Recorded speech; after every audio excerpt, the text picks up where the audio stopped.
Jama'a salamu alaikum. Sunana dai Baba Dan Audu ko kuma Rabi'u Kadawa. To ina masoya da ke garin Zamfara, jihar Zamfara.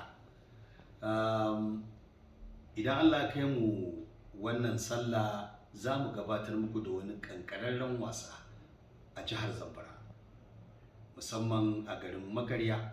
Za mu gabatar muku da wannan wasa wato a ranar 1 da kuma 2 ga sallah. Kar ku saki a baku labari domin kun san abin inda ka san falayin nika ne. Muna zagayawa garuruwa daban-daban a faɗin tarayyar ƙasar nan da sauran ƙasashe a faɗin Afirka. Muna yin wasanni da sallah, amma kuma jihar Zamfara sai kuka rika jin shiru.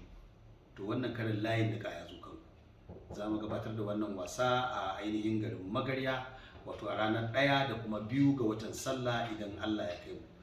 Kar ku saki a baku labari, ainihin akwai manya-manyan jarumai na wannan masana'anta ta Kannywood da ainihin mawaka da kuka saba gani a gidajen talabijin ko kuma a wayoyinku. Za mu ziyarci wannan gari na Magarya domin gabatar da wannan wasa na sallah a ranar 1 da kuma 2 ga sallah.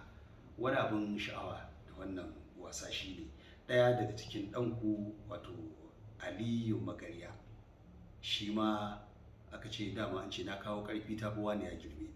Shi ma ya zuwa yanzu da shi ake dama a wannan masana'antar ta Kannywood, kuma alhamdulillahi ya kawo ƙarfi.